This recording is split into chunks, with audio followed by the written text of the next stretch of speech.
पहलू सामने आना बाकी है। अब आगे बढ़ेंगे, बात करेंगे जांजगीर चांपा की, जहां पीएम आवास योजना में निर्माण और किस्त दिलाने के नाम पर जोरदार सहायक पर अवैध वसूली का रोजगार सहायक पर अवैध वसूली का आरोप लगा है। बबनीडीह ब्लॉक के सरहर ग्राम पंचायत में पीएम आवास योजना के हितग्राहियों से पैसे वसूलने के आरोप लगे हैं। ग्रामीणों का आरोप है कि उनसे 10 से 30 हजार रुपए तक वसूले जा रहे हैं। पीड़ित हितग्राहियों ने रोजगार सहायक के खिलाफ कार्रवाई करने की मांग की। पीएम आवास योजना में अवैध वसूली करने वालों के खिलाफ सीएम साय ने भी सख्त कार्रवाई करने की चेतावनी दी है।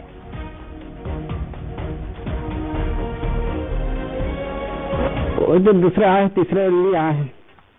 कहा चाहा था आपने? तीसरा किस्त आई तो जल्दी घर बना वो और पैसा ना के ऊपर कोई कार्रवाई चाहा था? कार्रवाई तो होना चाहिए। पैसा मांगे थे तो कार्रवाई हो के भी।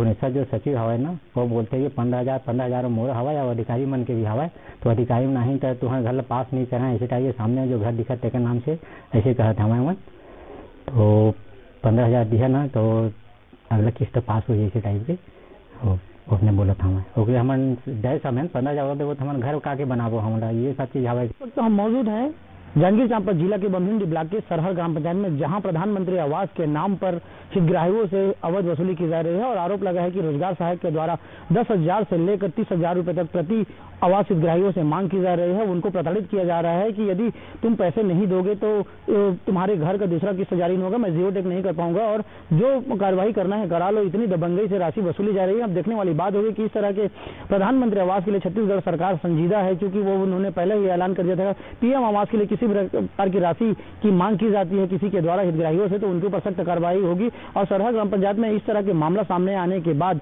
लोग सख्ते में हैं और प्रधानमंत्री आवास से वंचित हो रहे हैं, उनके घर अधूरे हैं, जिससे वो काफी भयभीत हैं और इनके प्रश्न चिन्ह है कि आखिर उनके आवास कब तक पूरे होंगे। अब देखने वाली बात होगी कि इस पर किस तरह की कार्रवाई होगी। रोजगार सहायक के मनमाने रवैये से ग्रामीण परेशान है और उनके ऊपर कार्रवाई करने की मांग भी कर रहे हैं। निश्चित रूप से ये काफी बड़ी विडंबना है कि इस तरह के ऐलान के बाद रोजगार सहायक के मनोबल बढ़ा हुआ है। कैलाश कश्यप, न्यूज़ 18 जांजगीर चांपा।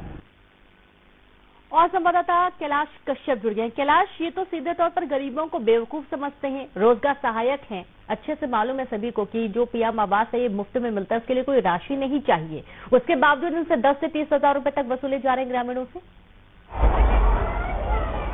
निश्चित रूप से रोजगार सहायक की मनमानी चरम पर है और सरहर ग्राम पंचायत में इस तरह के मामला उजागर होने के बाद जब न्यूज़ 18 ने पड़ताल की और जब हितग्राहियों से बात की थी, अब मामला का उजागर हुआ कि 10 से 30 हजार रुपए मांगे जा रहे हैं। छोटे मकान के एवज में कम पैसा और बड़े मकान के एवज में ज्यादा पैसा मांगे जा रहे हैं। इस तरह से ये मामला उजागर होने के बाद ग्रामीणों में आक्रोशित है और निश्चित रूप से मुख्यमंत्री विष्णुदेव साय ने सख्त निर्देश दिया कि पीएम आवास के लिए किसी तरह के हितग्राहियों से यदि पैसा की मांग की जाती है तो उनके ऊपर सख्त कार्रवाई होगी, उसके ऊपर निलंबन की कार्रवाई होगी। उन्होंने यह कलेक्टर को भी निर्देशित किया कि इस तरह के मामले में तत्काल संज्ञान लेकर कार्रवाई करे और निश्चित रूप से ये बड़ी विडंबना है।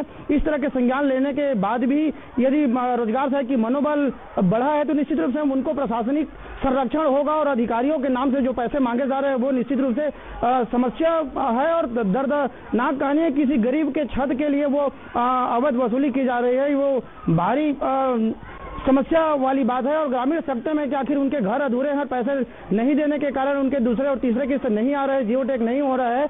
यह निश्चित रूप से हुनेश्वर साहू जो रोजगार सहायक है उनके ऊपर जो आरोप लगाए हैं ग्रामीणों ने, वह निश्चित रूप से जांच का विषय है और जांच के बाद कार्रवाई करना ही कहीं न कहीं न्याय मिलने की बात है। जी बिल्कुल, बहुत शुक्रिया आपका कैलाश तमाम जानकारी साझा करने के लिए। और इस तरीके से अब देखना यह है कि गरीबों को न्याय कब तक मिल पाता है। अंबिकापुर से खबर है।